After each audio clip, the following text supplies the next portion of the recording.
प्रभु, क्या संसार में केवल सुख का होना संभव नहीं है? प्रत्येक आत्मा का लक्ष्य केवल सुख की प्राप्ति ही तो है।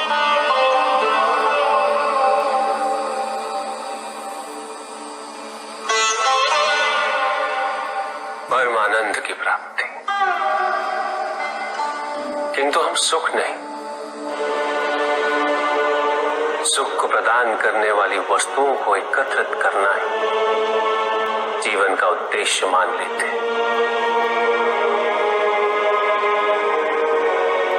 ये समस्त संसार माया है, सब कुछ नश्वर है।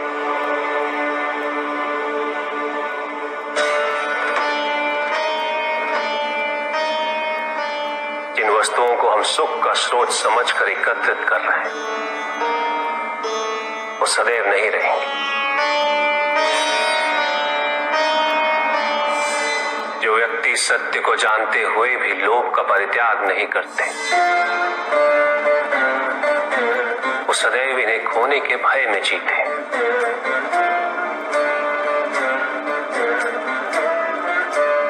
और जो व्यक्ति सत्य को जानते ही नहीं, वो अहंकार में जीते।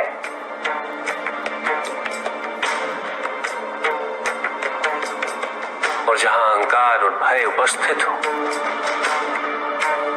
वहां सुख कैसे रह सकता है?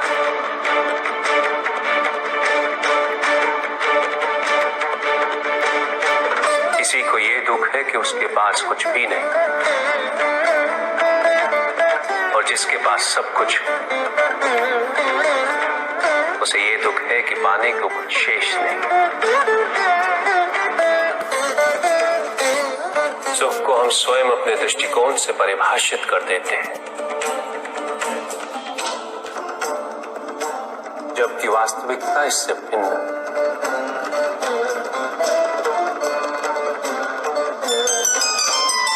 इसलिए आवश्यकता है अनासक्त रहने की। शिव शिव शिव शिव। पार्वती, मैं अग्नि के मस्तक पर स्थित हूं और तुम सोम के। हम दोनों से ही ये अग्नि सोमात्मक जगत प्रतिष्ठित है। जगत के हित के लिए स्वेच्छा से शरीर धारण करके विचरण करने वाले हम दोनों में यदि सचमुच वियोग हो गया, तो ये जगत ही निराधार हो जाएगा। पार्वती, ये जगत वाणी और अर्थ के संजोग से बना है। तुम वो वाणी हो और मैं उस वाणी का अर्थ हूं। तुम मेरे स्वरूप का बोध कराने वाली विद्या हो और मैं तुम्हारे द्वारा दिए गए विश्वासपूर्ण बोध से जानने वाला ज्ञान। केवल मैं इस सृष्टि का संहार और प्रलय नहीं करता, एकमात्र आज्ञा से ही संहार और प्रलय संपन्न होते हैं। और वो गौरवपूर्ण आज्ञा तुम हो पार्वती।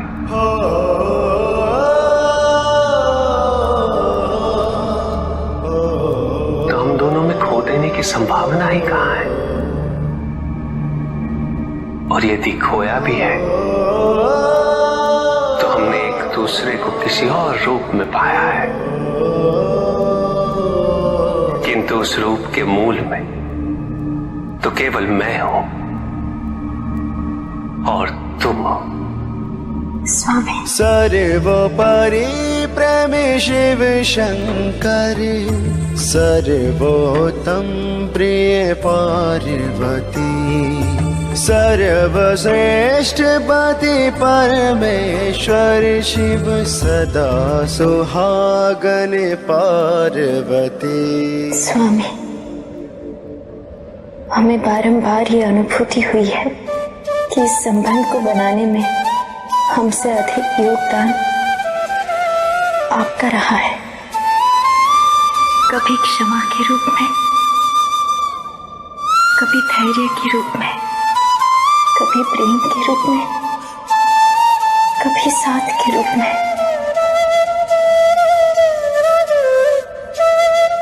आपके समक्ष तो हमारा योगदान निम्न मात्र है। इसके उपरांत आप इतने प्रसन्न कैसे हमारे साथ, सुखी कैसे हैं? क्योंकि मैं तुम्हें जो भी दे सकता हूं तुम उसे स्वीकार करते हो। तुमने मेरे प्रेम को उसके विविध रूपों में स्वीकार किया है पार्वती, सार्थक बनाया है तुमने उसे। और केवल यही नहीं, तुमने तो स्वयं अपने आप को समर्पित कर दिया। तुमने एक वैरागी शिव को गृहस्थ शिव के जीवन से परिचित कराया है। ऐसे ही हो प्रेमी पृथ्वी पर जैसे है शिव पार्वती। सर्वोपरि प्रेमी शिव शंकर, सर्वोत्तम प्रिय पार्वती। यदि तुम किसी से प्रेम करती हो तो उससे उसकी स्वतंत्रता कैसे छीन सकती हो? प्रेम का पर्याय है विश्वास। यदि तुम व्यक्ति पर विश्वास करती तो तुम्हें उसकी स्वतंत्र इच्छा पर भी विश्वास करना चाहिए। तुमने आराध्य प्रेम के नाम पर, भक्ति के नाम पर वो सब किया जो प्रेम नहीं, अपितु प्रेम के विरुद्ध है, विपरीत है। नियंत्रण, वर्चस्व, पूर्ण अधिकार और नियमबद्धता, ये सभी लक्षण प्रेम के नहीं है, अपितु प्रेम के अभाव के हैं। प्रेम के उचित अर्थ की जागरूकता ना होने का है।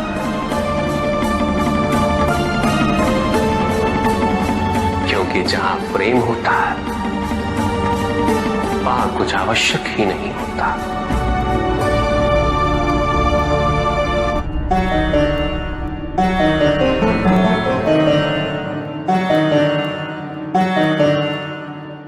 कहां भटक रही हो तुम सब बन प्रेम जोग? किसे ढूंढ रहा है भ्रमित होके ये चंचल मन? सुनो छबीले, तुम भटक गए हो, राह यहाँ से जाओ। नैनों के ये बाण यूं ही व्यर्थ ना चलाओ।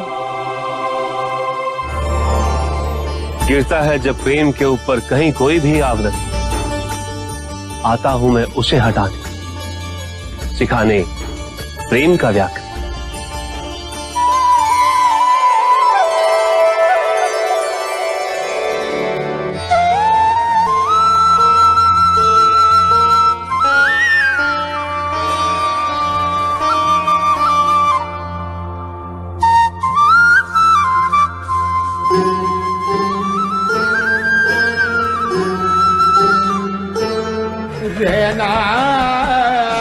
मैं तुम्हारी करुणा से अत्यंत प्रसन्न हूं। स्त्री दया और करुणा का प्रतीक हो तुम।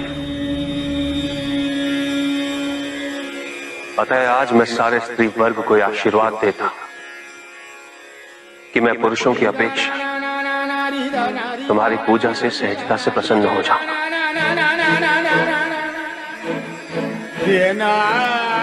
मैं ये वरदान देता हूं कि कोई भी स्त्री 16 सोमवार मेरी पूजा पूरी श्रद्धा और सच्चे मन से करे, मैं उसकी मनोकामना अवश्य पूरी करूंगा।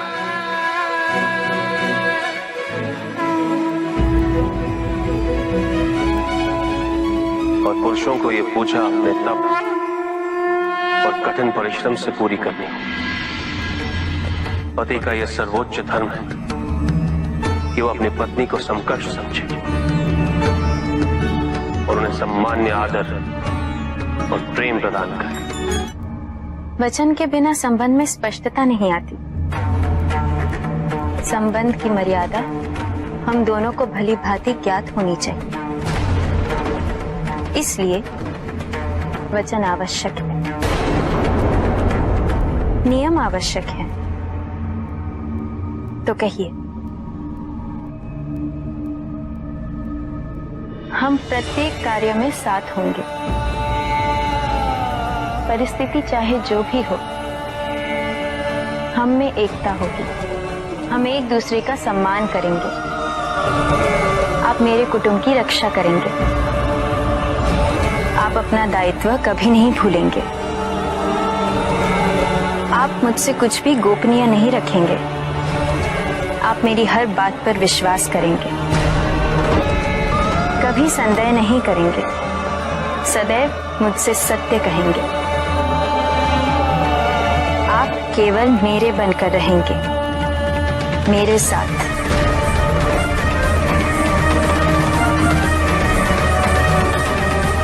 और ये सभी वचन किसी भी परिस्थिति पे आश्रित नहीं। प्रभु, ये विवाह मुझे स्वीकार्य नहीं है प्रभु।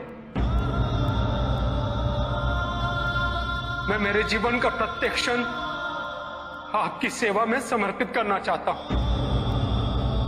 मैं नहीं चाहता हूं कि मेरा कोई भी संबंध मेरे भक्ति को विभाजित या बाधित करने का कारण बने। नंदी, विवाह तुम्हें मेरी भक्ति के लिए अयोग्य कैसे बना देगा? उसमें बाधा कैसे उत्पन्न कर देगा? माता, आपके और प्रभु के बीच में इतनी चुनौतीपूर्ण स्थितियां उत्पन्न हुई, फिर भी आप दोनों स्थिर रहे। किंतु मेरे लिए यह संभव नहीं है माता,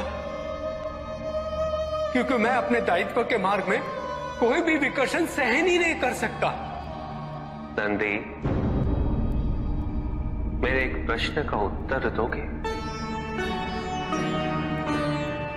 पहले तो तुम केवल मेरे प्रति ही समर्पित थे, किंतु अब तुम मेरे साथ साथ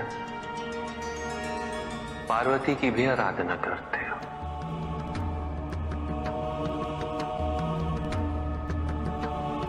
क्यों? प्रभु,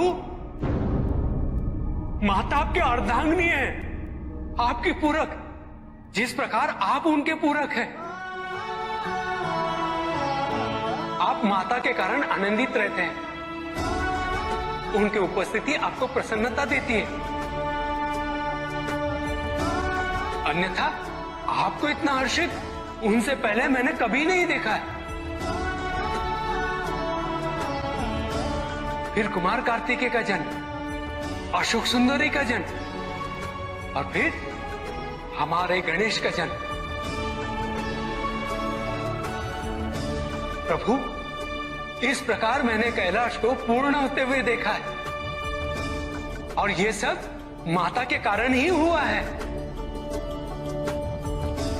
प्रभु, जिस कैलाश में आप वास करते थे, उसे माता ने निवास बना दिया। इस कैलाश को संपूर्ण कर दिया।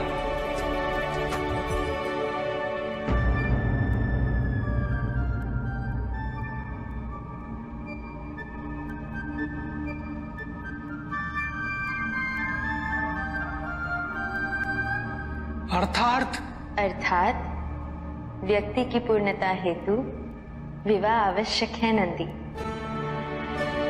जैसे स्वामी और हम एक दूसरे के पूरक हैं,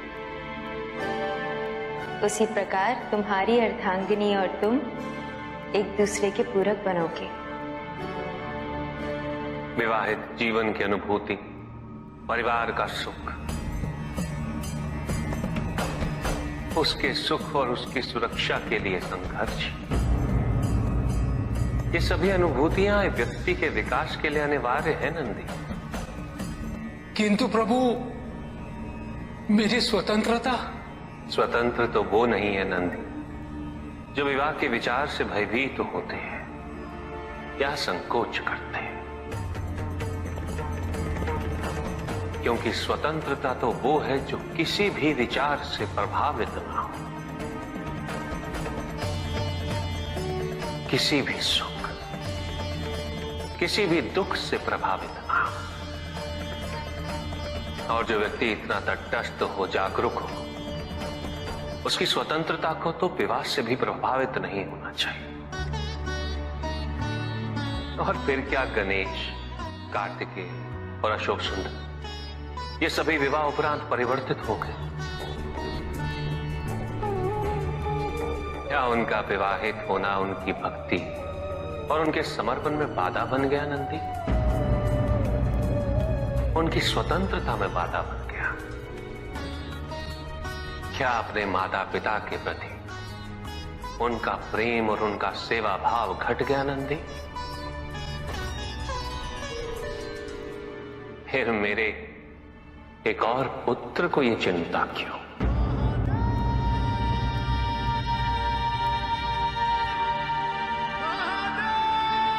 ये भय क्यों नंदी?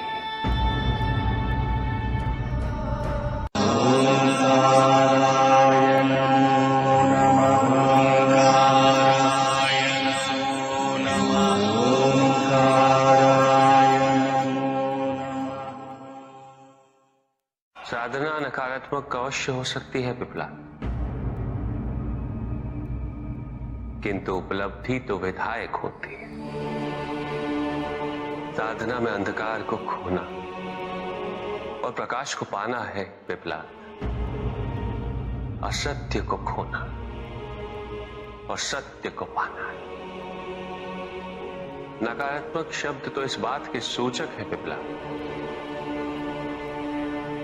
क्या हिंसा इस सब का मूल स्वभाव है। हिंसा तो केवल दुख देती, और कोई भी व्यक्ति दुख चाहे ये संभव नहीं। इसलिए जो हिंसक है वो भी प्रतिपल हिंसक नहीं रह पाता।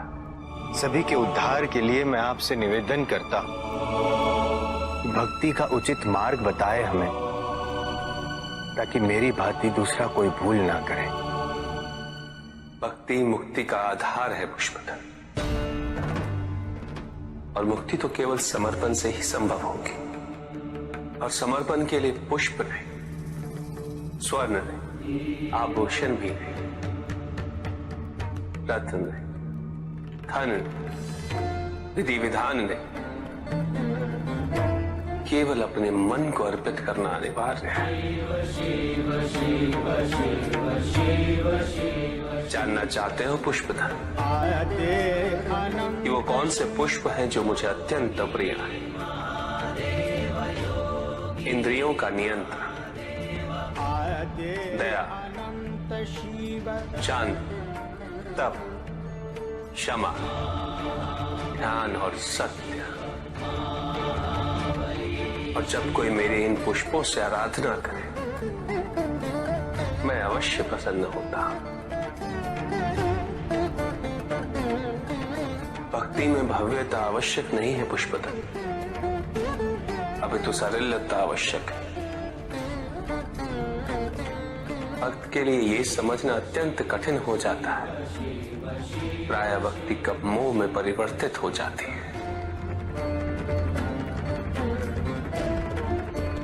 और ऐसे में पथ भ्रमित होना अनिवार्य है।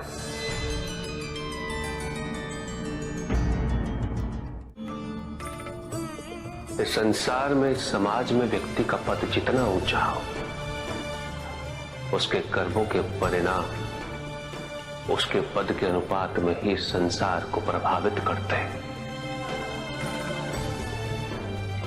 इसलिए समाज में उच्च पदों पर विराजमान व्यक्तियों को सदैव अपने दायित्व का स्मरण रखना चाहिए। उन्हें यह स्मरण रखना चाहिए कि यदि वो अपने पद की गरिमा को क्षति पहुंचाते हैं तो उनका पतन निश्चित है।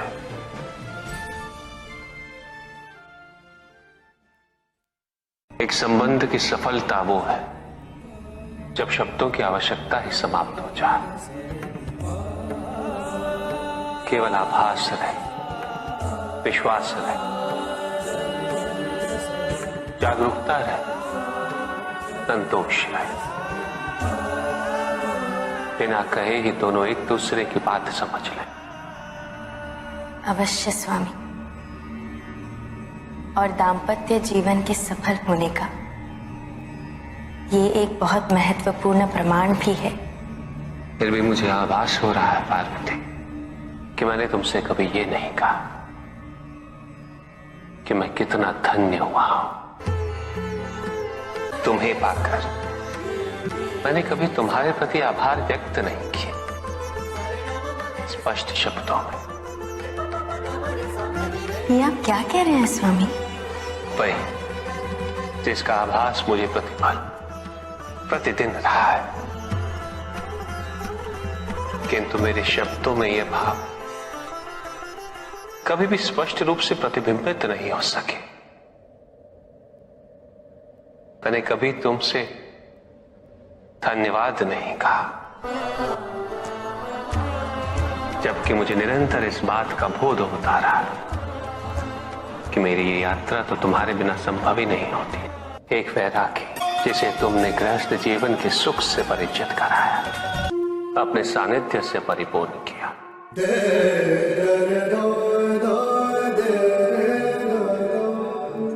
संतान का सुख दिया, पिता बनने का सुख दिया। यदि मैं पिता न बनता तो पितामह बनने का सुख कैसे प्राप्त होता? पार्वती, तुम्हारे आगमन से केवल मुझे ही नहीं, समस्त संसार को, कैलाश को एक नया अर्थ मिला है।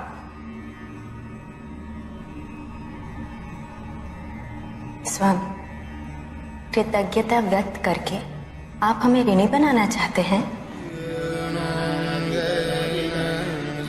कृतज्ञ तो हमें होना चाहिए। आप तो सदैव संपूर्ण थे और संपूर्ण रहेंगे।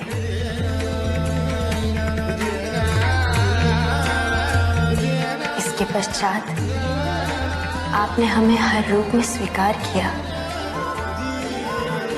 और हमारा जीवन परिपूर्ण किया। हमने ऐसे कई निर्णय आपकी इच्छा के विरुद्ध लिए। हमारा वहां बिन बुलाए जाना उचित नहीं होगा सती। हमारे वहां जाने से केवल तुम्हारा अहित होगा दक्षायनी। अहित अहित अहित, आप तो ऐसे बात कर रहे हैं जैसे वो मेरे पिता नहीं मेरे शत्रु हो। ठीक है, आपको यदि मेरे साथ नहीं आना है तो मैं आपके बिना ही चली जाऊं। नहीं सती, मैं कदापि तुम्हें अकेले नहीं जाने दूंगा।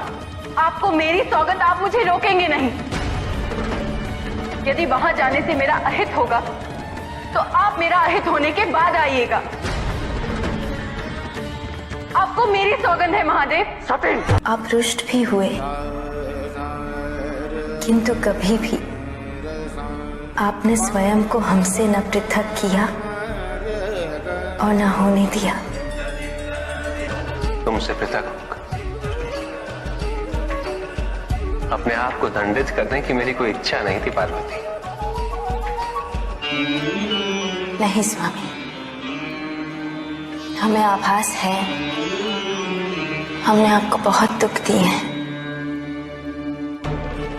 और जब आभार व्यक्त करने की बात हो सकती है तो क्षमा की क्यों नहीं? रुक जाओ, महत्वपूर्ण ये वृक्ष है, इन्हें काटना बंद करो। ये वृक्षों में छांव देते हैं, फल देते हैं। वृक्षों के बिना इस पृथ्वी की कल्पना संभव नहीं। इनका संरक्षण किया जाना चाहिए, हनन नहीं। हम सभी को इनका संरक्षक बनना होगा। हम अपनी आवश्यकता हेतु इनका उपयोग करते हैं, ये क्या अनुचित है? यह आवश्यकता किसने उत्पन्न की? किसने बनाया ये नियम? तुम ये सोचते हो कि तुम शक्तिशाली हो और यह वृक्ष असहाय है। यदि तुम प्रकृति के साथ अन्याय करोगे तो प्रकृति अपना प्रचंड रूप धारण कर तुम्हें दंडित करेंगे, और उस दिन इस संसार में तुम्हें अपनी नग्नता का बोध होगा। प्रत्येक वृक्ष को वर्षों लग जाते हैं उगने में, विकसित होने में, अपनी पूर्णता प्राप्त करने में। उसके पश्चात वो हमारा पोषण करते हैं, निस्वार्थ भाव से हमारी सेवा करते हैं।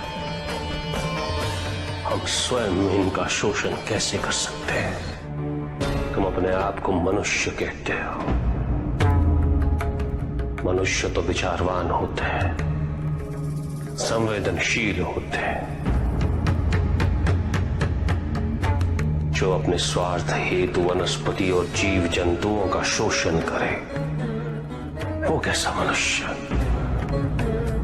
जो तुम कर रहे हो वो प्रकृति पर अत्याचार है, और अत्याचारी सदैव अत्याचारी ही होता है। अपनी प्राकृतिक संपदा की रक्षा करना प्रत्येक मनुष्य का उत्तरदायित्व है। यदि ये वृक्ष विरोध नहीं करते हैं, उलाहना नहीं देते, तो तुम सबने ये समझ लिया कि इन्हें कष्ट नहीं होता।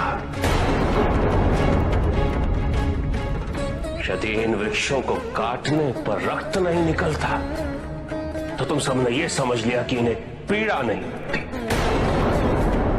किंतु क्या कभी तुम सबने ये सोचा कि एक वृक्ष काट कर तुम प्रकृति से उसकी संतान छीन लेते? एक वृक्ष को काटकर हम न जाने कितने ही पक्षियों से, पशुओं से उनका आश्रय छीन लेते। भूल हर माता पिता से होती है और सदैव होती रहेगी, क्योंकि कोई एक मार्ग निर्धारित कहां है। प्रत्येक संतान भिन्न होती है, प्रत्येक माता पिता भिन्न होते हैं, उनके अनुभव भिन्न होते हैं। आवश्यक ये समझना है कि संतान को पोषण चाहिए, संरक्षण चाहिए, शरीर के लिए, मन के लिए, उसके आत्मसम्मान के लिए। संतान के लिए यह जानना आवश्यक है कि माता पिता को उस पर विश्वास है या नहीं, माता पिता का उसके प्रति व्यवहार कैसा है। इससे संतान अपना मूल्यांकन करती है। उन्हें सम्मान दो, उन्हें स्वतंत्रता दो,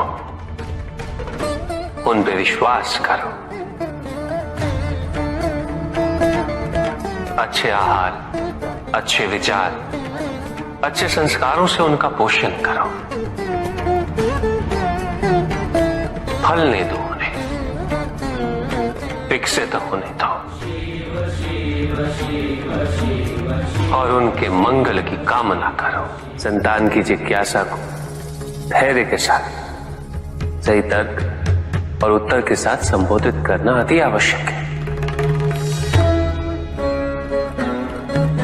यदि माता पिता ही उत्तर ना देकर क्रोधित होंगे,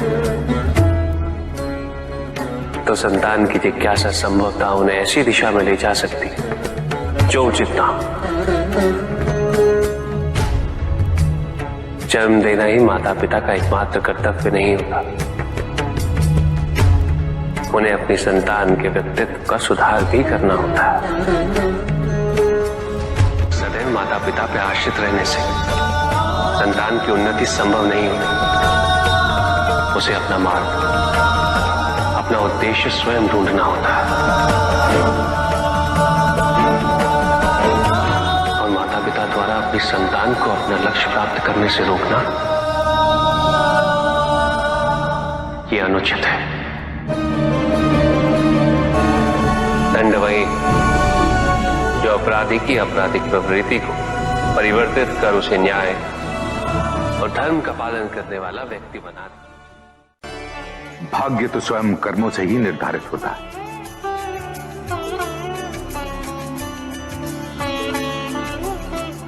हमें ज्ञान चर्चा का विषय मिल गया है।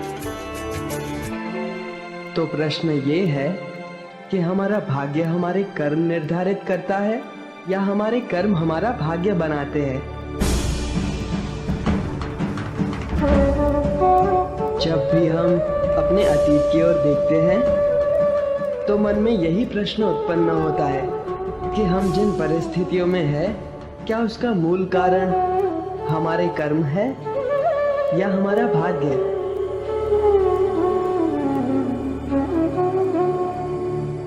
किंतु कर्म और भाग्य एक दूसरे से पृथक नहीं है, बल्कि एक दूसरे के पूरक है।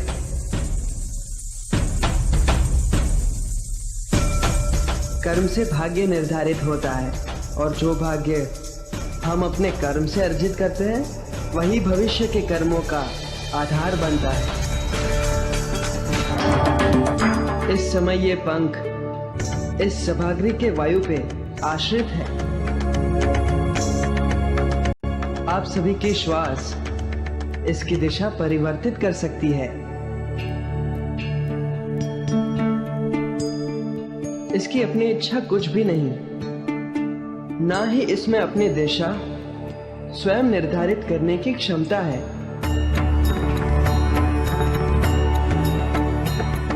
उड़ते उड़ते कीचड़ में गिर जाना इस पंख का भाग्य हो सकता है,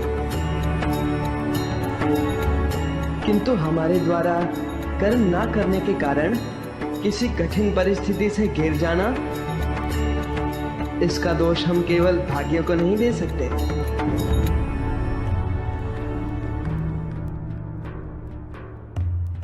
क्योंकि हमें अपने विवेक से कर्म करने की क्षमता प्राप्त है। यदि हम कर्म नहीं करते तो उसका फल हमें भुगतना ही होगा। भाग्य प्रबल हो तो वो हमारे कर्मों को प्रभावित करता है, किंतु ये भी सत्य है कि कर्मों की प्रबलता हमारे भाग्यों को परिवर्तित करने में सक्षम होती है। किस मार्ग का चयन करना है ये केवल हम पे निर्भर करता है। किंतु कर्म और भाग्य में कौन अधिक महत्वपूर्ण है? कर्म, क्योंकि कर्म ही सौभाग्य को दुर्भाग्य बना सकता है और दुर्भाग्य को सौभाग्य में कर्म ही परिवर्तित कर सकता है। किंतु कर्म से मेरा तात्पर्य कर्म की पूर्णता है।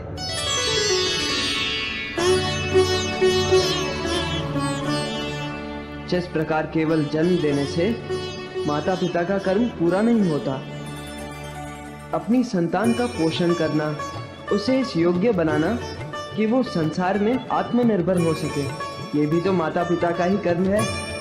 संतान को संरक्षण देना, अच्छे संस्कार देना, उसे उसके दायित्वों के प्रति जागरूक करना या सक्षम बनाना, ये भी माता पिता का ही कर्म है।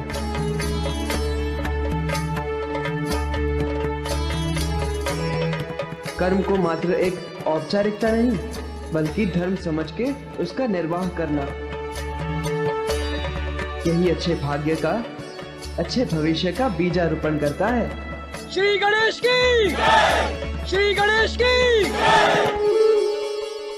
तुमने कहा कि कर्म और भाग्य के मार्ग का चयन करना हम पे निर्भर करता है।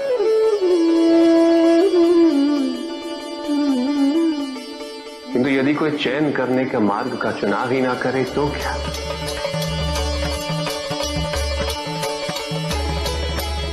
यदि इस पंख के लिए इसका महत्व ही ना हो कि वो कीचड़ में गिरा या किसी के शीर्ष पे अलंकृत हुआ। कर्म और भविष्य के मार्ग से पृथक होकर एक मार्ग और होता है,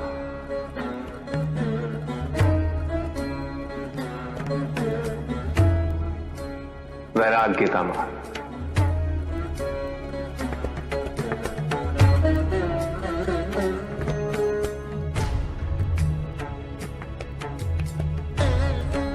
संसार अनेक युगों तक कर्म और भाग्य की प्रबलता पर विमर्श करता रहेगा और ऐसे विमर्श समाज की उन्नति में सदैव सहायक सिद्ध होंगे।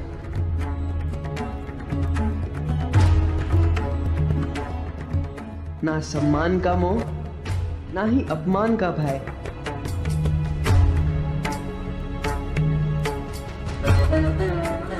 अर्थात एक ऐसी दशा जिसका होना ना होना किसी भी परिभाषा के परे है।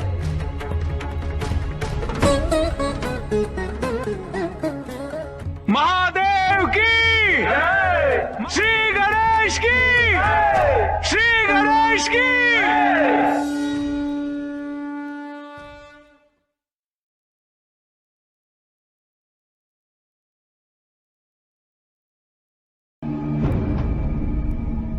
तो आप सबकी मंशा मेरे भोजन में परिवर्तन लाने की है। जी हाँ प्रभु, और इसका हमारे समक्ष ठोस कारण भी है प्रभु।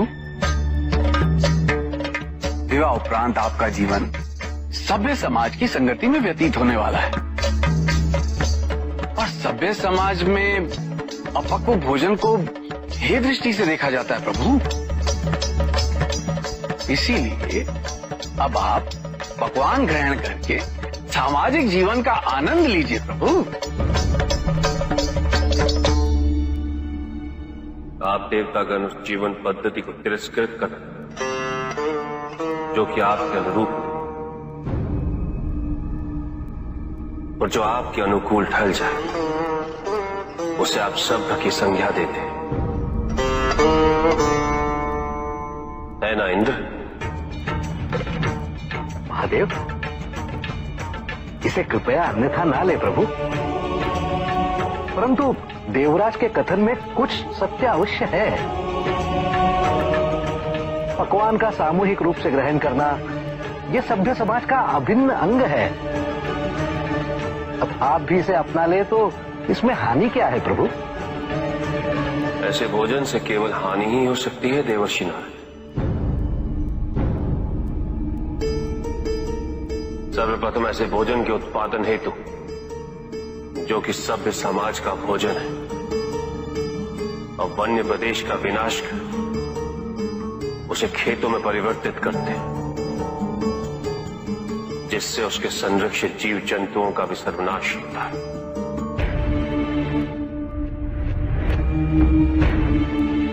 हम अपने शरीर का पोषण करने हेतु जीव जंतुओं की हत्या करते हैं, खेतो¬ को सिंचित करने हेतु नदियों के प्राकृतिक बहाव को कृत्रिम साधनों से रोक देते हैं। इससे विपदा और अकाल की स्थिति उत्पन्न होने की आशंका सदैव बनी रहती है। जल जीवन का भी सर्वनाश होता है। तत्पश्चात उस अन्न को पकाने हेतु हम वृक्षों को काटकर ईंधन की आवश्यकता पूरी करते हैं।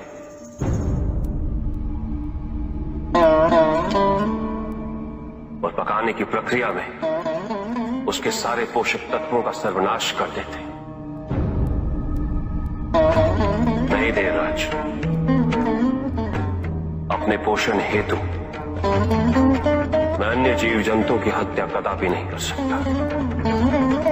यह असंभव है।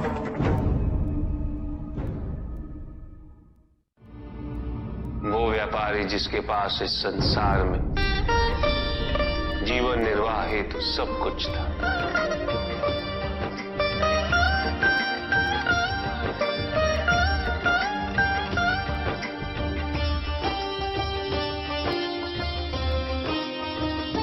उसके पास घर था, छोटा था किंतु उसके परिवार के लिए पर्याप्त था।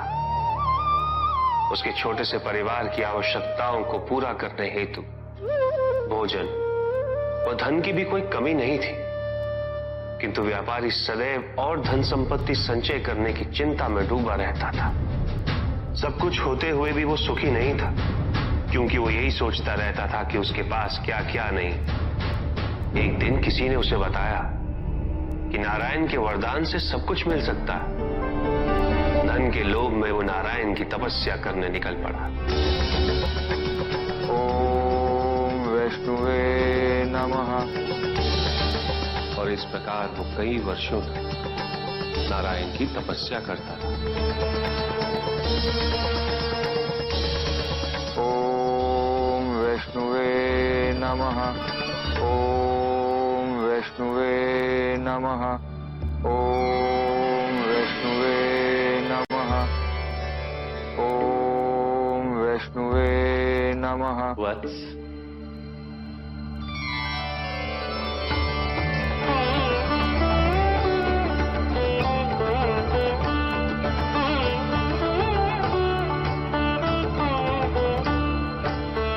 प्रणाम प्रभु।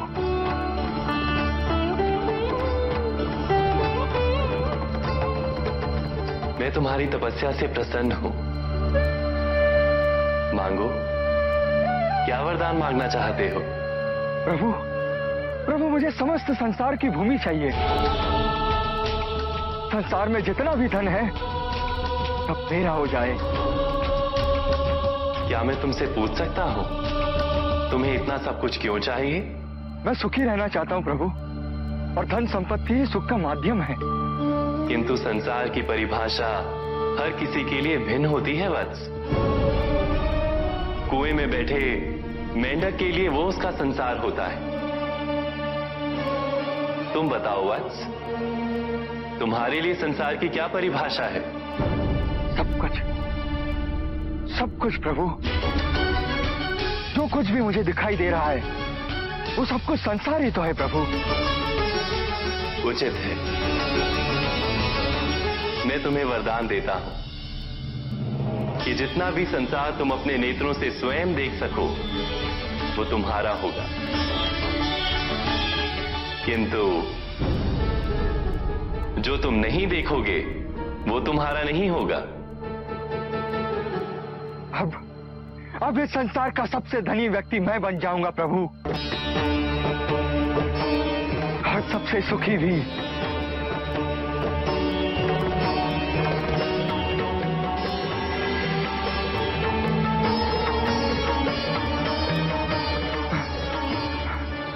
सब मेरा, ये सब भी मेरा।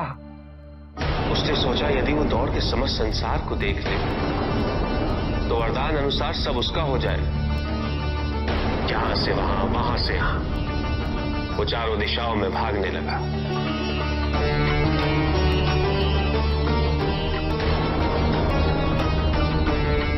जो भी दिखा वो उसे अपना बनाता गया, किंतु उसका लालच कम नहीं, अपितु और बढ़ता गया।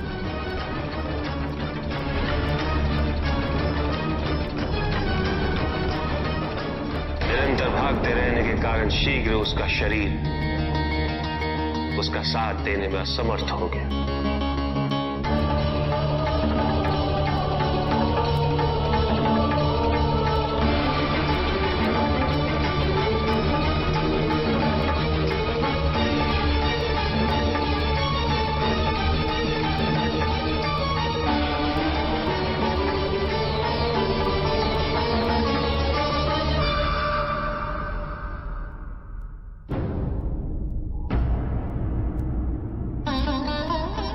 और इस प्रकार उसके पास केवल उतनी ही भूमि रही जिस पे उसका मृत शरीर पड़ा हुआ था।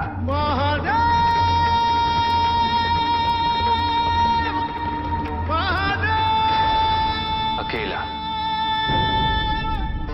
उसके पास उसके परिवार का सुख भी था, किंतु उसने उसका आनंद नहीं उठाया।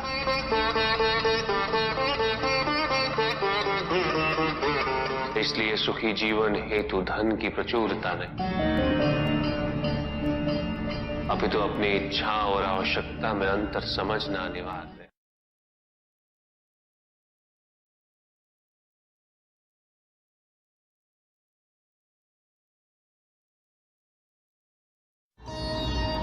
किंतु पिताजी, कुछ व्यक्ति अहिंसा का व्रत कर रहे हैं, किंतु अधिकांश व्यक्ति तो अस्त्र शस्त्रों से सुसज्जित होकर घूम रहे हैं। शरीर की रक्षा के लिए बड़े दुर्ग बनाए जा रहे हैं, कवच बनाए जा रहे हैं, क्योंकि उन्होंने स्वयं योग और शुभता के कवच का त्याग कर दिया है पुत्र। क्योंकि अब शुभता उनके लिए जीवन को जीने का आधार नहीं रह गई, क्योंकि योग तो अब केवल उनके लिए एक कठिन सी साधना है। जो व्यक्ति, जो समाज योग से और साधना से जितना विमुख होगा, वो समाज आत्मरक्षा के लिए कवच, दुर्ग और अस्त्रों और शस्त्रों के निर्माण हेतु सदैव विवश होगा। व्यक्ति के अंतर मन से शुभता जितनी ही क्षीण होती जाएगी, योग की अग्नि जितनी कम होती जाएगी, उसके जीवन में अंधकार की अग्नि भी उतनी ही प्रचंड होती जाएगी। समाज में ऐसे अभिमानी और अहंकारी व्यक्तियों की संख्या सदैव बढ़ती रहेगी पुत्र। समाज में उतनी ही तीव्रता से युद्ध और अस्त्रों के अनुनाद की दिशा में अग्रसर होगा। किंतु पिताजी, जो समाज योग शुभता से विमुख होता जा रहा है, उन्हें कैसे लौटाया जाए? प्रयत्न चाहे एकमात्र किसी के भी धरातल पे चले। जब तक सृष्टि के किसी भी अंश, जब तक एक प्राणी की शुभता और योग के द्वारा इस समाज को संचालित करने के लिए प्रयत्नशील रहेगा, जब तक वो शुभता और योग को केवल शोभा की वस्तु नहीं समझेगा, तब तक सृष्टि में शुभता की पराजय असंभव है पुत्र। तब तक योग, बल और शुभता का समापन नहीं हुआ। परिस्थितियां कैसी भी विकट हो पुत्र, अहंकार के अंधकार का आवरण चाहे कितना भी घना हो, आध्यात्म योग और शुभता का एक लघु दीपक भी सदैव उस पर विजयी होता रहेगा। मेरा एक कथन सदैव स्मरण रखना पुत्र, मन के हारने से हार और मन की जीत में ही जीत होती है। अपने मन से शुभता और योग को तुम कभी भी विस्थापित नहीं होने देना। 3 प्रकार के शरीर होते हैं, स्थूल, सूक्ष्म और कारण शरीर। स्थूल शरीर वो है जो हमारे अंग, उपंग, जो प्रत्यक्ष, जिसे स्पर्श किया जा सकता है, और सूक्ष्म शरीर अप्रत्यक्ष, जिसे आत्मा कहते हैं, जिसे स्पर्श नहीं किया जा सकता, किंतु उसकी अनुभूति अवश्य होती है। मृत्यु में स्थूल शरीर का अंत होता है, किंतु आत्मा का नहीं होता, और आत्मा के चारों ओर एक शरीर और होता है, जो चेतन, अवचेतन और अचेतन मन का अवशेष होता है। अतृप्त इच्छाओं का और वासनाओं का कोश होता है, और यही तीसरे प्रकार का कारज निमित्त बनता है अगले जन्म का।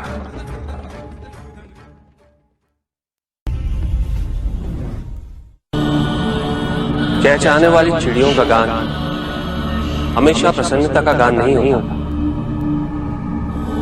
दुख, पीड़ा और मोह ये सब अलग नहीं, एक समान। तुम्हारा मोह ही तुम्हारा दुख और तुम्हारे मोह का त्याग तुम्हें पूर्ण रूप से सुखी कर सकता है।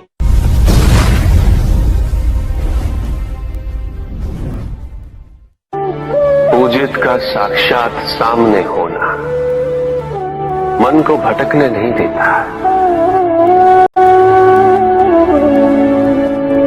किंतु जो सच्चे भक्त हैं, भगवान तो उनके मन में, उनके हृदय में निवास करते हैं। जिनके हृदय में श्रद्धा है, उनके लिए पूजा करने हेतु अपने आराध्य का साक्षात सामने होना अनिवार्य नहीं,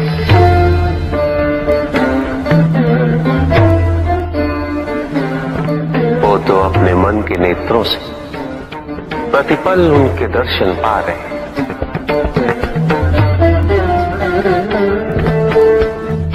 उनकी प्रत्येक अनुभूति में भगवान है।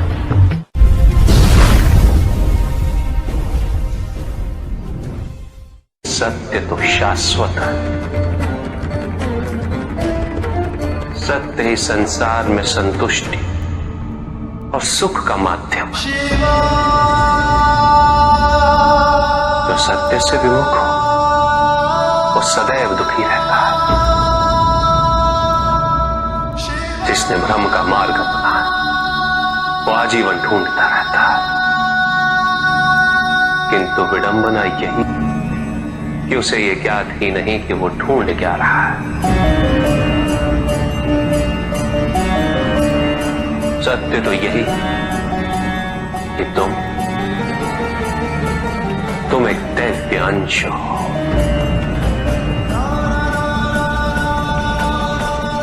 जन्मोपरांत तुम सबने अपने आप को केवल मनुष्य मान लिया और यही विस्मरण तुम्हारे कष्टों का कारण है। तुमने अपने शरीर को ही सत्य माना।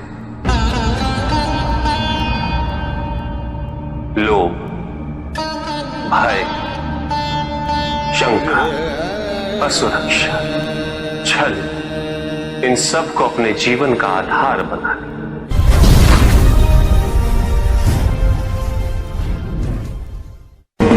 महाशिवरात्रि का व्रत विशेष फलों को प्रदान करने वाला है।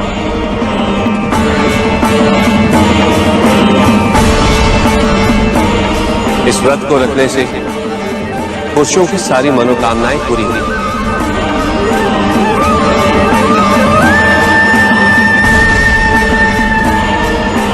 सुहागन स्त्रियों का सुहाग हमेशा बना रहेगा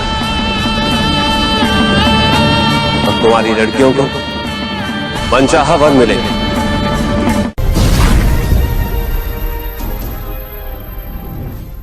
पुत्र और पुत्री में भेद करना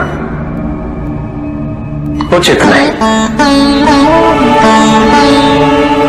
किंतु तब भी कुछ व्यक्ति ऐसी मूर्खता कर बैठते क्योंकि वो कन्या की महिमा से अपरिचित है, क्योंकि वो ये समझ ही नहीं पाते कि कन्या का सम्मान करना प्रत्येक व्यक्ति का धर्म है, क्योंकि कन्या जीवनदायिनी है, वो जननी है और जननी तो केवल सत्कार के योग्य होती है, उपेक्षा की नहीं, उसका तिरस्कार नहीं किया जाता। एक कन्या विवाह के पश्चात दो कुलों को जोड़ती है। परिवार की स्थापना है तो एक कन्या की भूमिका पुरुष से कहीं अधिक महत्वपूर्ण होती है। और जब परिवार से परिवार जुड़ते हैं तो समाज की स्थापना होती है।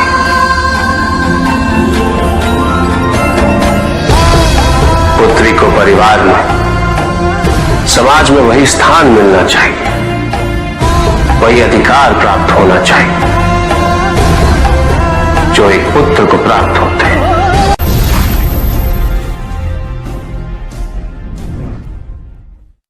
प्रेम क्या है? बताइए महादेव, कृपया बताएं कि प्रेम का रहस्य क्या है? क्या है इसका वास्तविक स्वरूप? क्या है इसका भविष्य? प्रेम क्या है ये तुम पूछ रही हो पार्वती?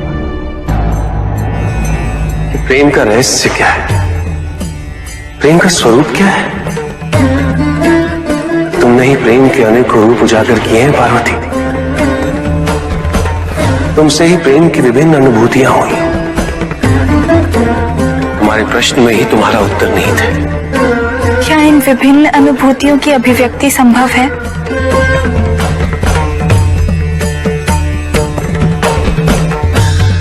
सती के रूप में जब तुम अपने प्राण त्याग मुझसे दूर चली गई,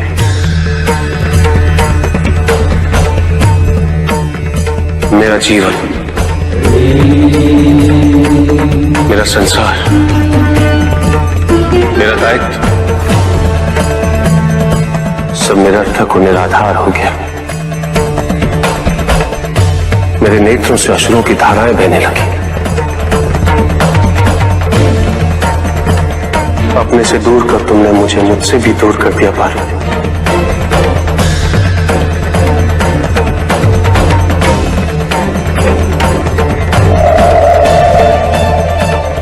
यही तो प्रेम है पार्वती। तुम्हारे अभाव में मेरे अधूरेपन की अति से इस सृष्टि का पूर्ण हो जाना, यही प्रेम है।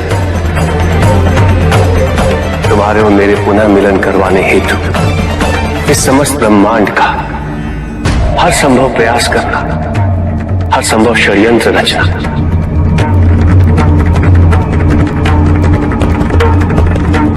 इसका कारण हमारा असीम प्रेम ही तो है। तुम्हारा पार्वती के रूप में पुनः जन्म लेकर मेरे एकाकीपन और मुझे मेरे वैराग्य से बाहर निकलने के लिए विवश करना और मेरा विवश हो जाना, ये प्रेम ही तो है।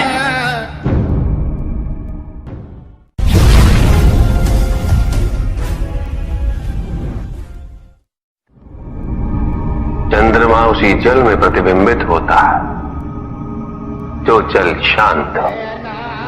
फिर यही तो समस्या होती है मन की। मन कभी भी शांत नहीं हो पाता।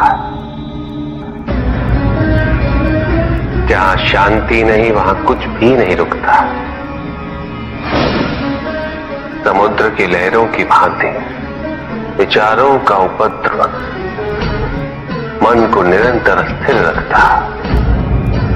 कुछ भी सुनने और समझने के लिए मन का मौन रहना आवश्यक है, किंतु मन मौन रहना नहीं जानता। वो तो निरंतर कुछ ना कुछ कहता रहता।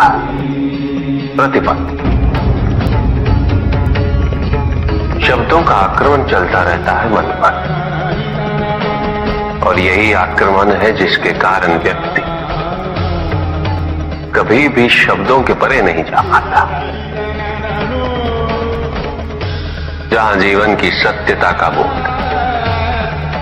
उसकी प्रतीक्षा कर रहा होता है।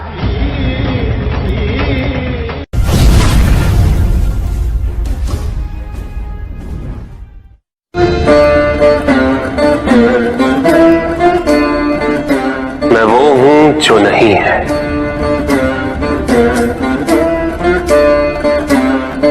जो नहीं है वो मैं हूं।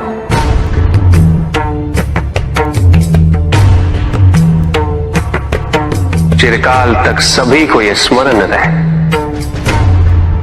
जब आप में श्वास है तो मैं आप में हूं। देव देव महादेव शिवा, देव देव। और जिस क्षण आप में श्वास नहीं तब आप मुझ पे हैं। देव शिवा, देव देव।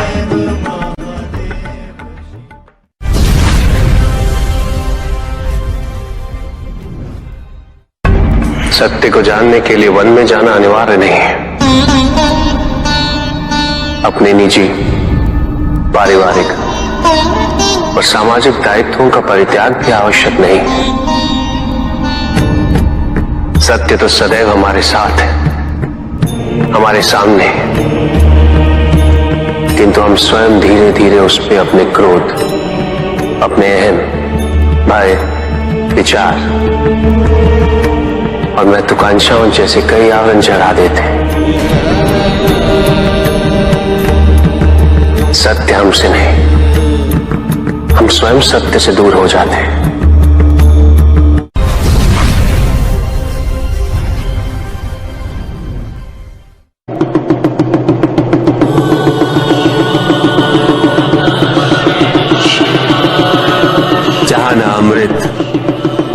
न विष,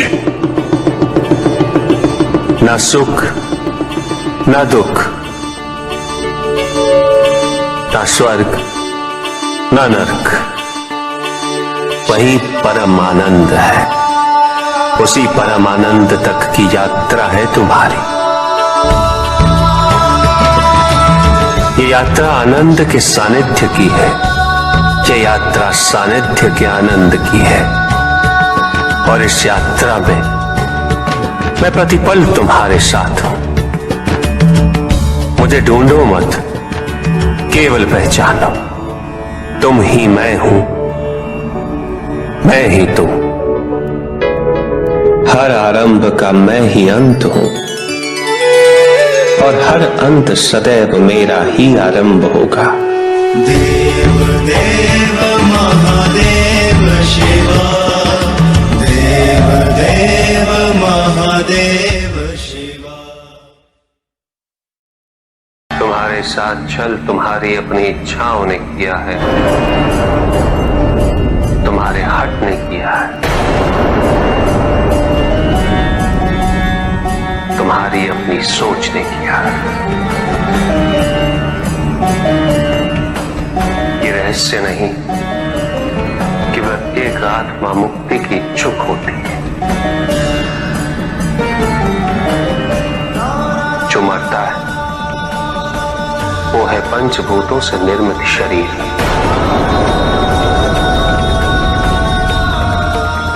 किंतु आत्मा तो अजर है, अमर है।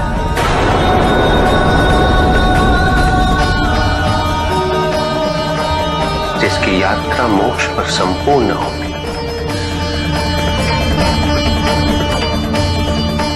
जहां सांसारिक बंधनों से व्यक्ति मुक्त हो जाता है,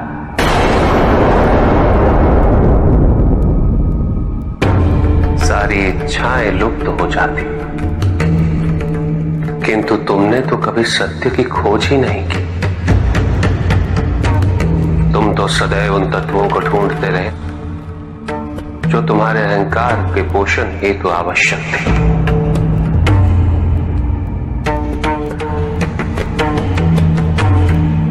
किंतु सत्य तो यही है कि ना कोई तुम्हारा है और ना तुम किसी के। जो है वो परमात्मा का है और जो नहीं वो भी परमात्मा का ही है। इस शरीर में तुम इस सत्य से अनभिज्ञ हो, किंतु इस शरीर के पूर्व तुम्हें इस सत्य का बोध था और इस शरीर के पश्चात भी रहेगा। प्रश्न ये है कि क्या तुम इस सत्य को अभी स्वीकार करना चाहते हो? यदि करते हो तो परिवर्तन का मार्ग स्वतः प्रदर्शित हो जाएगा। आजीवन तुम प्रत्यक्ष को ही सत्य मानते रहे, परोक्ष सदैव महत्वहीन रहा। तुम्हारे पास यही अवसर है उस भूल को सुधारने का। भक्ति हेतु यदि कुछ अनिवार्य है तो केवल भक्ति ही।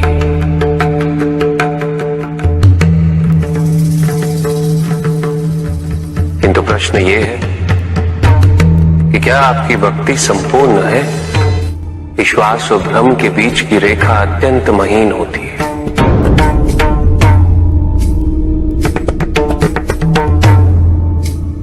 असंख्य व्यक्ति ये नहीं समझ पाता कि उनका विश्वास विश्वास है या भ्रम।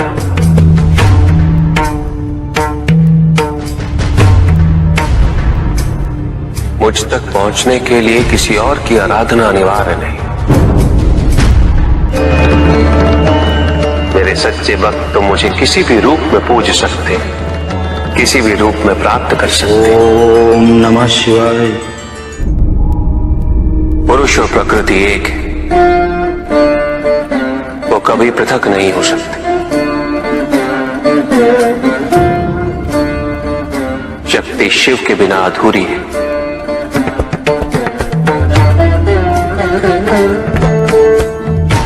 और शिव तो शक्ति के बिना शव के समान है।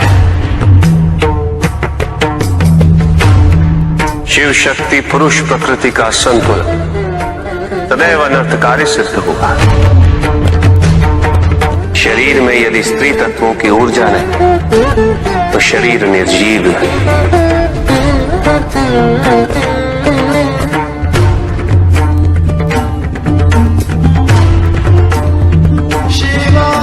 शक्ति और शिव के संपूर्ण रहस्यों को समझ लेना भक्ति, ज्ञान और तपस्या की पराकाष्ठा है।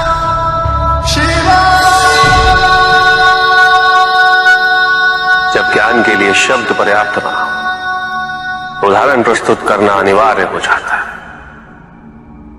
केवल आपके लिए ही नहीं अपितु आपके माध्यम से समस्त संसार को शिव और शक्ति की संयुक्ता से पुनः अवगत कराना इस प्रसंग का उद्देश्य था, जो पूर्ण हुआ। महादेव महादेव।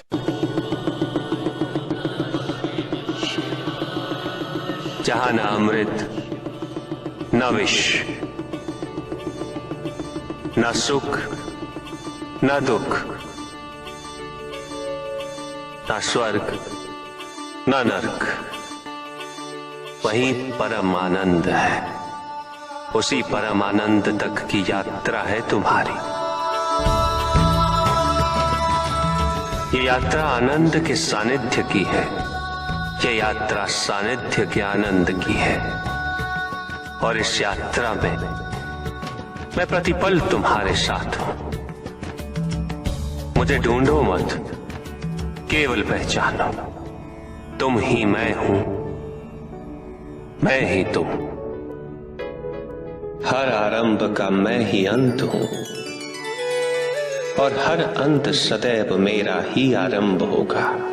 देव देव महादेव शिवा। पंडित महोदय को अपने अंतिम उत्तर का तात्पर्य बताओ।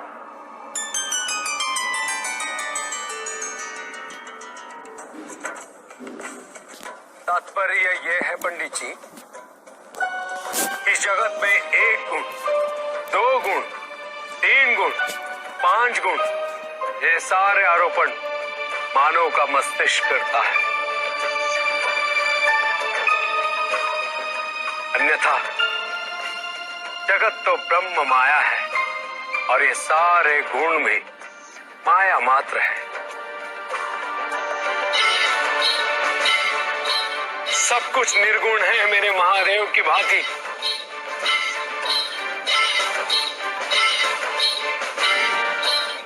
और गुण तो मात्र लीला का नाम है। साधु साधु साधु साधु। किंतु प्रभु, ऐसा कोई ज्ञान तो इस संसार में है ही नहीं। वेद तो ईश्वर की आराधना, व्रत, तप, ज्ञान आदि क्रियाओं से करना सिखाता है। तो फिर निर्गुण वाली बात सत्य कैसे हो सकती है? वेद में ही सारा ज्ञान है पंडित महोदय। वेद का सही अर्थघटन करना इस समय संभव नहीं।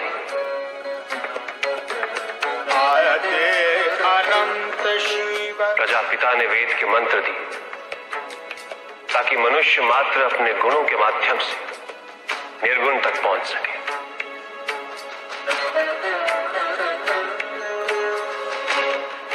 किंतु आप सब गुणों की मीमांसा में ही रुक गए। प्रश्न भी आपका और उत्तर भी आप ही का। व्रत, तप, दान, यज्ञ इत्यादि से ही संसार का निर्वाह होता है। किंतु उसी वेद में ईश्वर प्राप्ति के लिए निर्गुण बनने का मार्ग छिपा हुआ है। उस ज्ञान को आप देख नहीं पाते पंडित महोदय।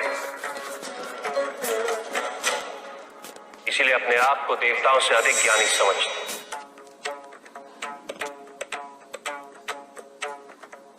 पंडित महोदय, ज्ञान का भ्रम अज्ञानता का प्रथम लक्षण है। इस प्रकार भरे हुए पात्र में कुछ नहीं समा था, उसी प्रकार ज्ञान के अहंकार से भरे मन में अधिक ज्ञान नहीं समा था।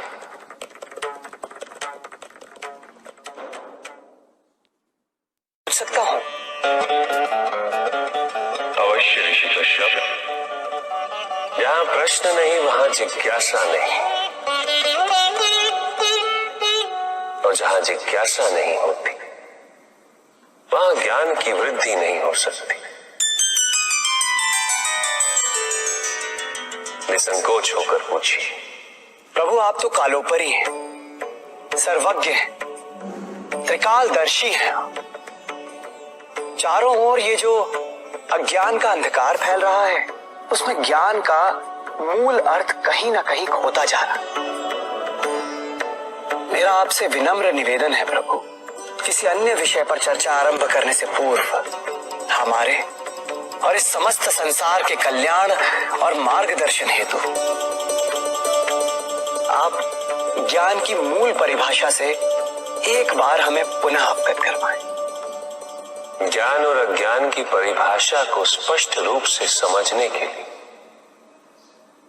ज्ञान और अज्ञान की विशेषताओं का स्मरण करना आवश्यक है, जिसके कारण स्वार्थ, विनाश, क्रूरता, अशांति और भय में वृद्धि हो, वह ज्ञान है। किंतु जो व्यक्ति को उदार, निर्भीक, सहनशील और विनम्र बनाए, वही ज्ञान है। अज्ञान की शक्तियां दुरुपयोग करने हेतु प्रेरित करती हैं, किंतु जो अपनी शक्तियों और अपने सामर्थ्य के प्रति अपने उत्तरदायित्व को समझाए, जो न केवल अपने अपितु अपने से पहले संसार के उद्धार हेतु प्रोत्साहित करे, वो ज्ञान है। ज्ञान का मूल उद्देश्य ही परोपकार है, सृजन है। दूसरों की भावनाओं को समझना, उनका आदर करना, यही ज्ञान है।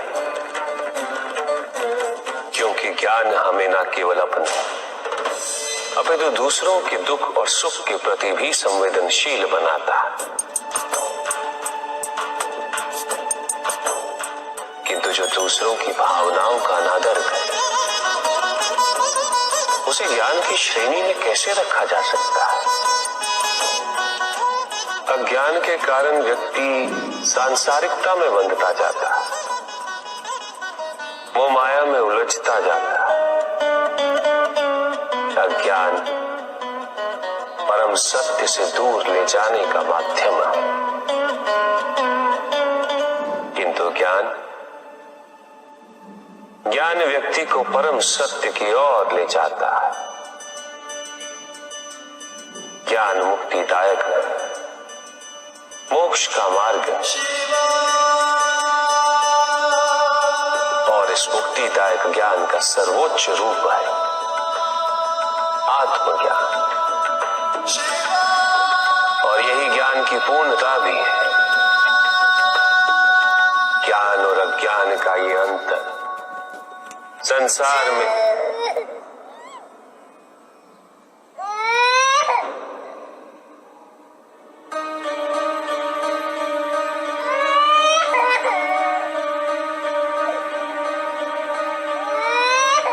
ऋषि कश्यप, ये तो किसी शिशु का क्रंदन है।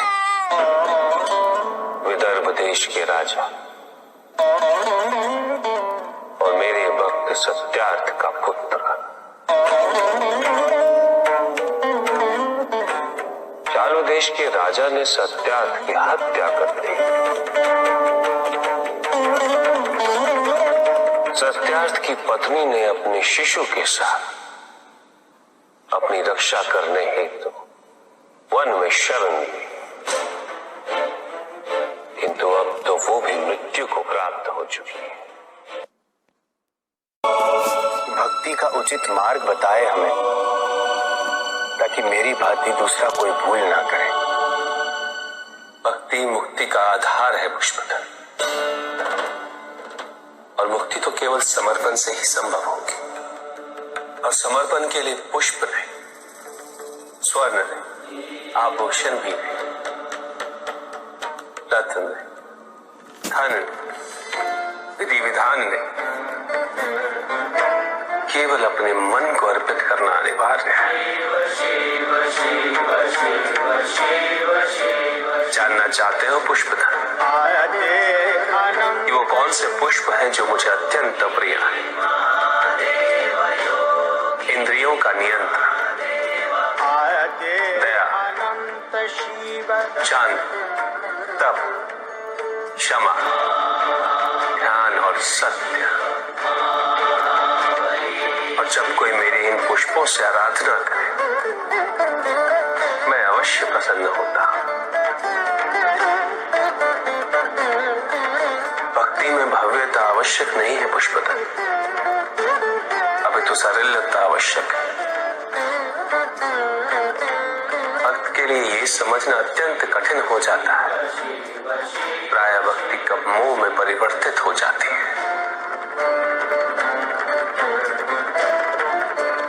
और ऐसे में पथ भ्रमित होना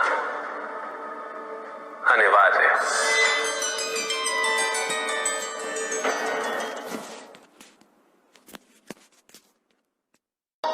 किंतु पिताजी, कुछ व्यक्ति अहिंसा का व्रत कर रहे हैं,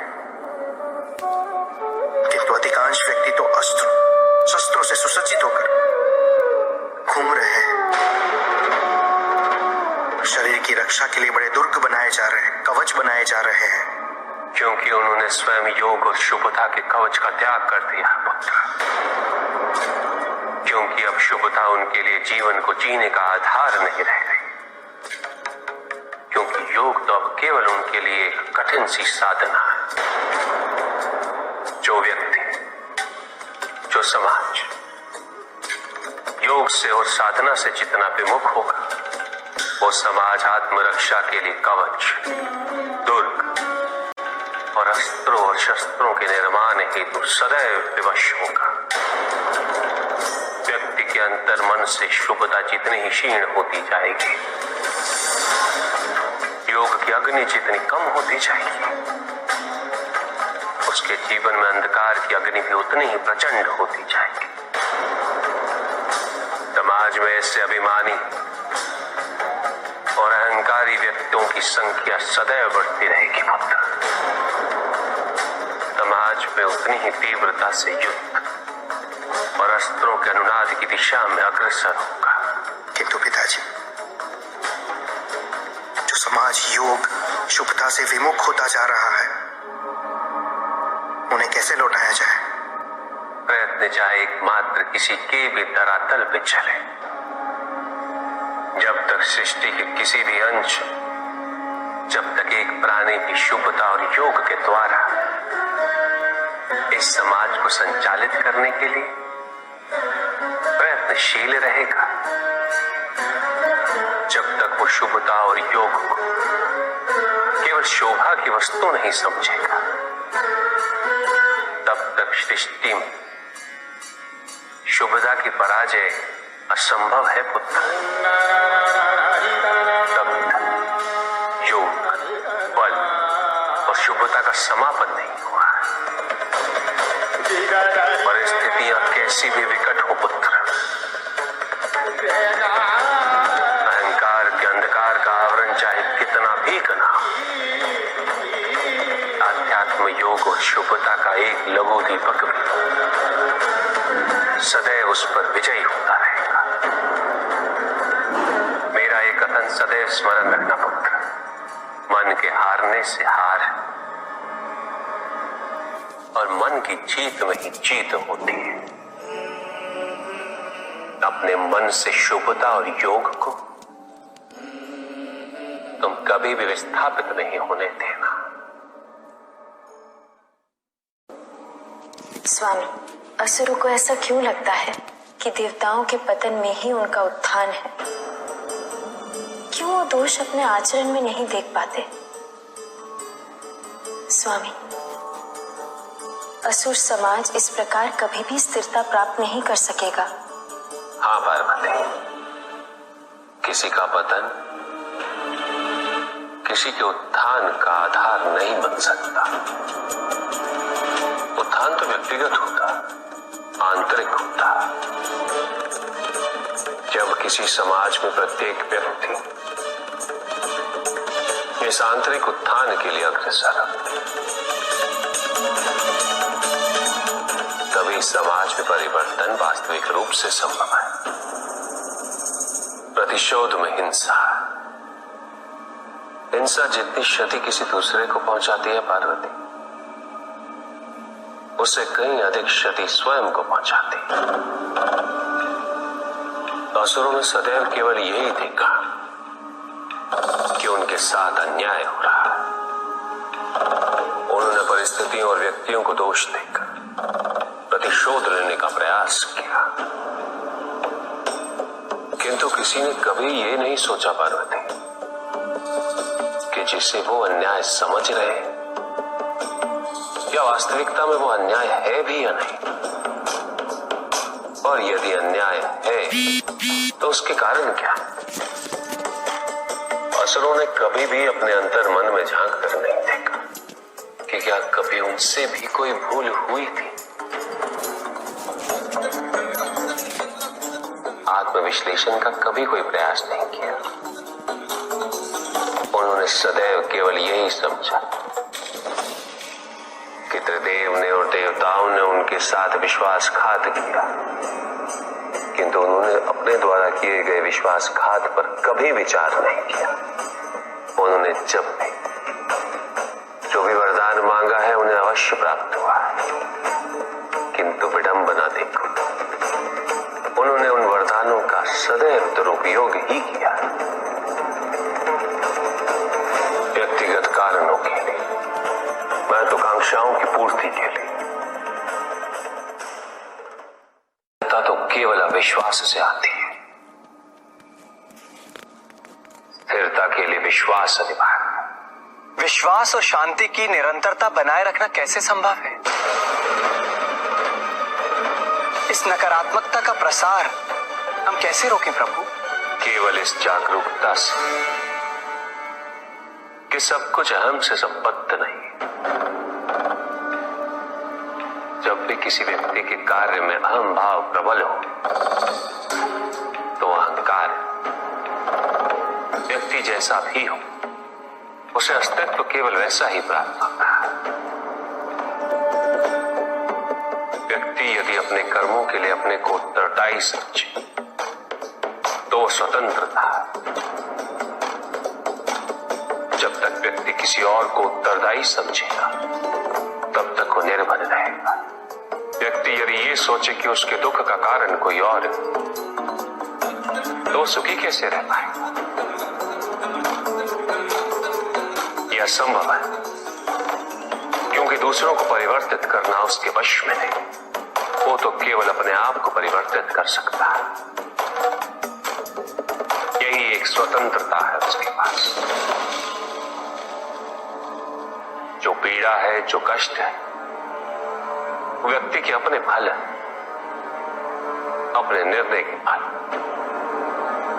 और जिस दिन वो अपने निर्णय परिवर्तित कर ले, उसी दिन उसके जीवन में परिवर्तन भी आ जाएगा। जिन्होंने जीवन के प्रति घृणा सिखाई, उन सभी व्यक्तियों ने पृथ्वी को नर्क बनाने में अपना योगदान दिया।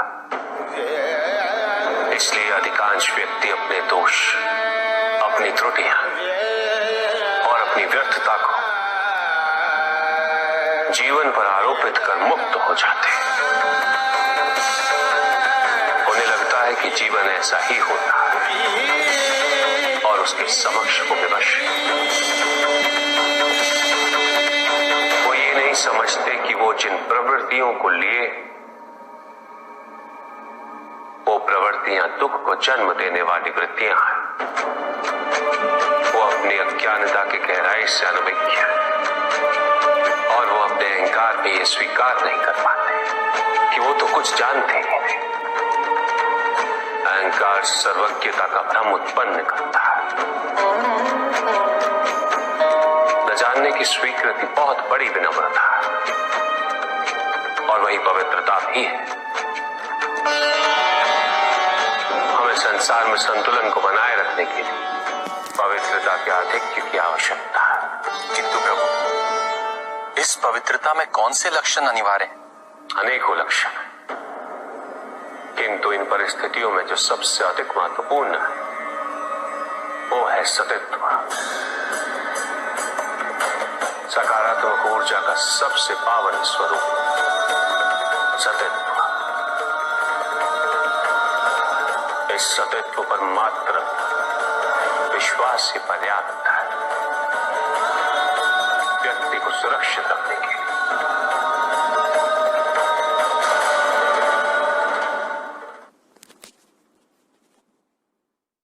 युद्ध किसी व्यक्ति से नहीं गणेश, मानसिकता से होता है। युद्ध में संघर्ष अच्छाई या बुराई का नहीं होता। सभी में अच्छाई है और बुराई भी है पुत्र। युद्ध तो विचारधाराओं का होता है। व्यक्ति अपने पराक्रम पर, अपनी क्षमता पर विश्वास कर युद्ध करता है और जब उस विश्वास को क्षति पहुंचती तो सब कुछ निरर्थक प्रतीत होने लगता है। किंतु आपसे पराजित होकर भी लोहिता क्यों नहीं समझ रहा?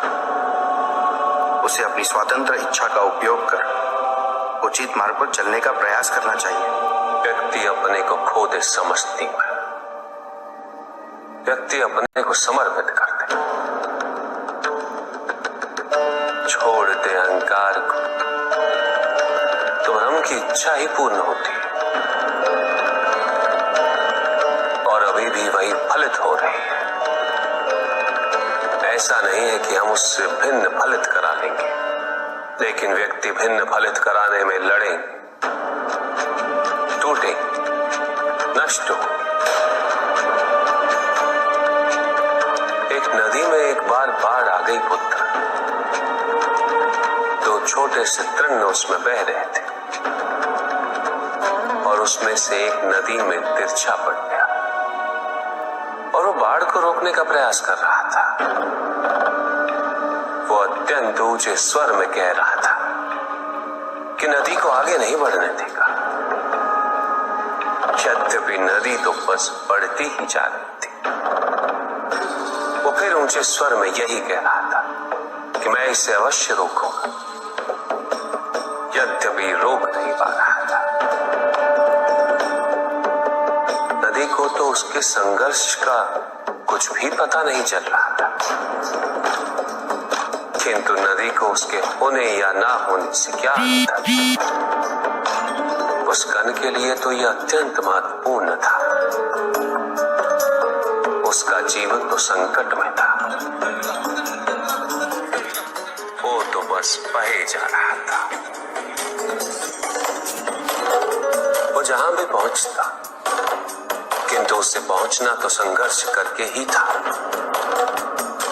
किंतु ये बीच का क्षण, ये बीच का काल दुख, पीड़ा, द्वंद्वता का काल है। वहीं दूसरी ओर जो दूसरा तृण था, उसने अपने को समर्पित कर दिया। वो तो नदी में सीधा पड़ा हुआ था, नदी के प्रवाह के साथ साथ बहता जा रहा था और उसे ऐसा प्रतीत हो रहा था जैसे कि वो नदी को दिशा दे रहा है, उसे प्रवाहित होने में सहायता कर रहा हो। वो तो ये निश्चय कर बैठा था कि नदी को समुद्र तक पहुंचाकर ही रहेगा, किंतु नदी को उसकी उपस्थिति का भी आभास नहीं था। नदी पर उन दोनों के होने या ना होने का कोई प्रभाव नहीं था। नदी तो बस बहे जा रही थी। ब्रह्म की इच्छा को जाना नहीं जा सकता, किंतु ब्रह्म के साथ एक अवश्य हुआ जा सकता है, और तब व्यक्ति की अपनी इच्छा तो खो ही जाती है, केवल उसकी इच्छा ही शेष रह जाती है। लोहितांग को अपनी आगे की यात्रा पूरी करने हेतु अत्यंत महत्वपूर्ण निर्णय अवश्य लेने होंगे। केवल उसके अहंकार को अभी तो उसके आत्मसम्मान को भी क्षति पहुंची। जहां से इस युद्ध का अंत हुआ है, वहीं से लोहितांग के अंतर युद्ध का आरंभ हुआ है, और जो भीतर पराजित होता है उसे हर दिशा में केवल पराजय ही दिखती है।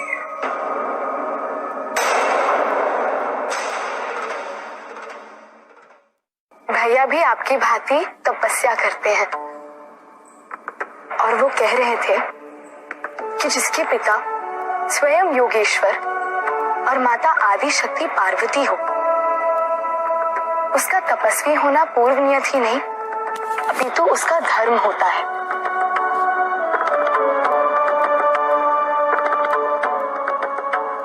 पिताजी,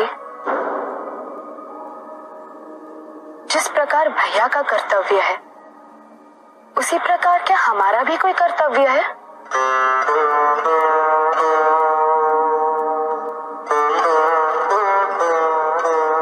अवश्य है पुत्री।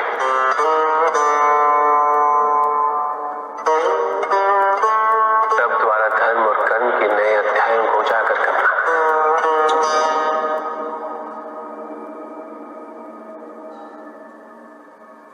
किंतु आप महादेव हैं और हम आपकी पुत्री। बिना तप के धर्म और कर्म के नए अध्याय को उजागर नहीं कर सकते। क्या आप हमें ऐसा कोई वरदान नहीं दे सकते? अवश्य दे सकता हूं पुत्र, किंतु तप के बिना जो भी प्राप्त होता है वो शुभ नहीं होता, वो सत्य नहीं होता, वो सुंदर नहीं होता। मैंने बालक उपमन्यु को भी ज्ञान हेतु गुरु की शरण में जाने का मार्ग दिखाया। मैं चाहता तो वरदान देकर उसे ज्ञानी बना सकता था, किंतु बिना परिश्रम, बिना तपस्या के जो भी ज्ञान प्राप्त होता है वो संपूर्ण नहीं होता।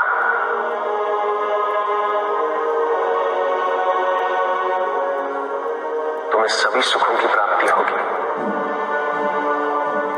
किंतु तपस्या के बिना समस्त संसार भी मिल जाए वो व्यर्थ है।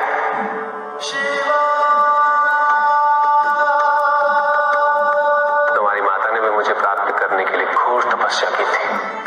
तो क्या हम भी नहुष को बिना तपस्या के प्राप्त नहीं कर सकते? अवश्य प्राप्त कर सकते हैं, किंतु तपस्या के पश्चात नहुष को प्राप्त करने का सुख कुछ और ही होगा पुत्री। उस संबंध की परिपक्वता अतुलनीय होगी। उस विवाह से तुम जिन महान दायित्वों की पूर्ति करने जा रहे हो, उसका मार्ग तपस्या से ही प्रशस्त होगा।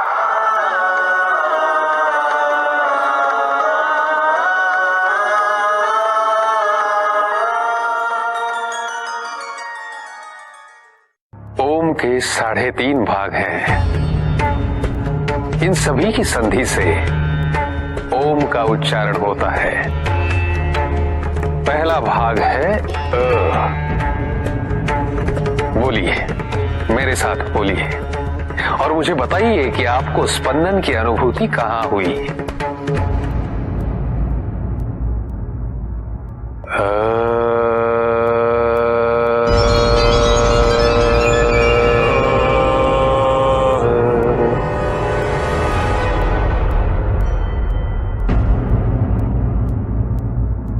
बताइए, स्पंदन का आभास कहाँ हुआ आपको? यहाँ नीचे की ओर। वो आपका ब्रह्मस्थान है। ब्रह्मस्थान। अ की ध्वनि ब्रह्मदेव के साथ ही स्पंदित होती है।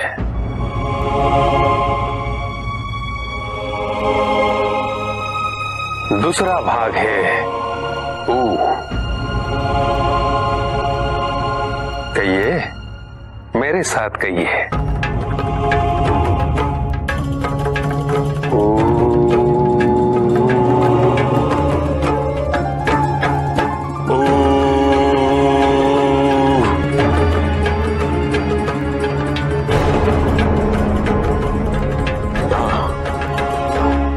नाभि से यहां तक वो विष्णु स्थान है।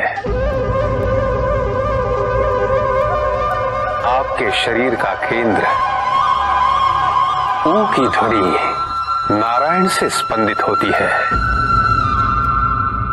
और तीसरी है म।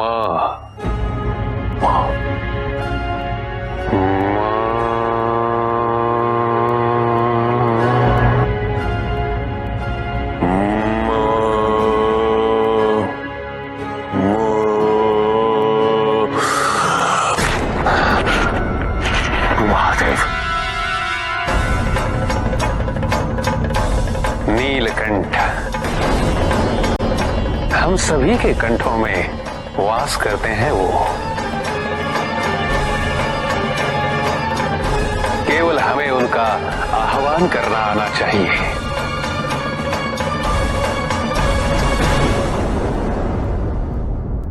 देखो, एक प्रकार से शरीर भी त्रिदेवों से ही बना है।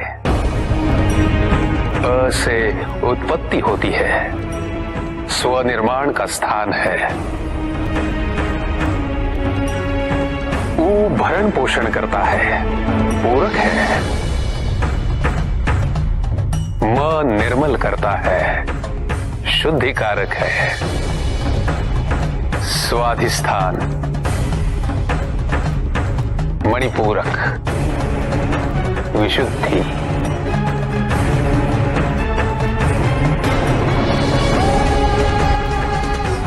त्रिदेवों की अर्धांगिनियां भी अपने अपने स्वामियों की सहायता करती है। ज्ञान युक्त सृजन में ब्रह्मदेव के साथ माता सरस्वती है। श्रीव संपदायुक्त पोषण हेतु नारायण के साथ माता लक्ष्मी है। विनाश और पुनरुत्थान हेतु महादेव के साथ माता पार्वती है। तुमने तो कहा था कि 3.5 है पिपलाद, किंतु तुमने तो 3 ही बताई। अर्धभाग कौन है? मुझे प्रसन्नता हुई जानकर कि आप बड़े ध्यान से सुन रहे हैं। 3 नादों के उपरांत आंशिक नाद उसका है, जिसमें तीनों निहित हैं, परंतु जिसका नाद नहीं होता, अर्थात शून्य, शांति।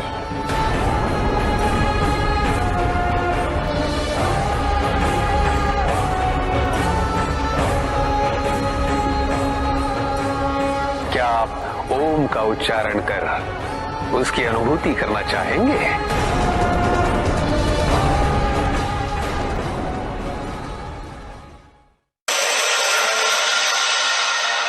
तुमने मुझ पे प्रहार किया, तुम्हें ज्ञात नहीं है इस अपमान का परिणाम कितना विनाशकारी होगा। मेरे पास मां काली की शक्तियां हैं। अघोर पंथ के अनुसार माता काली की शक्तियां सभी के लिए उपलब्ध है, किंतु देवी काली का आह्वान करना सबके लिए संभव नहीं।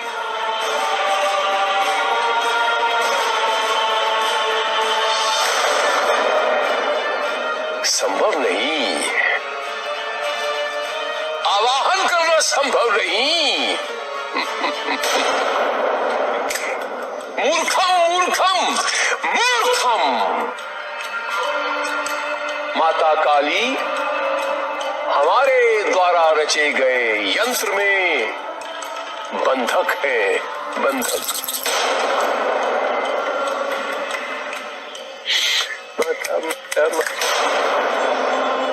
उनकी ऊर्जा हमारे द्वारा रचे गए उस यंत्र में अवशोषित है। इसीलिए हम जब चाहें जैसे चाहें उसका उपयोग कर सकते हैं। ये सब ज्ञात होते हुए भी तुम उसका दुरुपयोग करना चाहते हो। मृत्यु मिलेगी तुम्हें, तुम्हें मृत्यु। मूर्खम। मृत्यु। आश्चर्य है मुझे कि एक अघोरी मृत्यु का भय दिखा रहा है।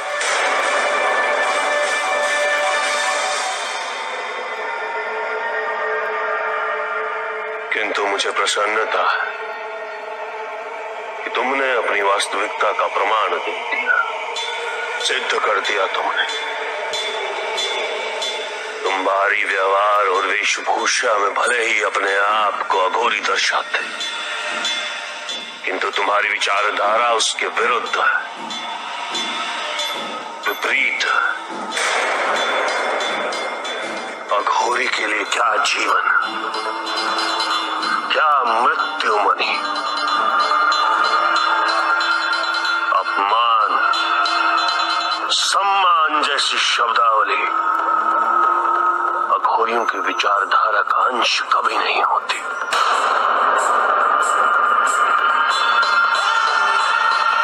अघोर का अर्थ है कि वो जो घोर ना हो, जो स्वयं भय से मुक्त हो।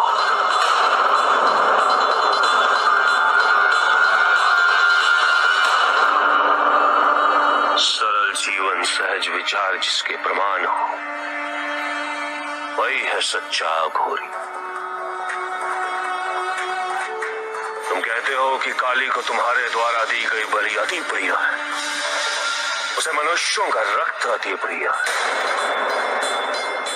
तुम न केवल इन अघोरियों को भ्रमित कर रहे हो, अभी तो समस्त संसार की दृष्टि में अघोरियों की अनुचित परिभाषा प्रस्तुत कर रहे हो। जो अपने अहंकार, अपने विकारों की बलि देकर स्वयं को पवित्र कर सके,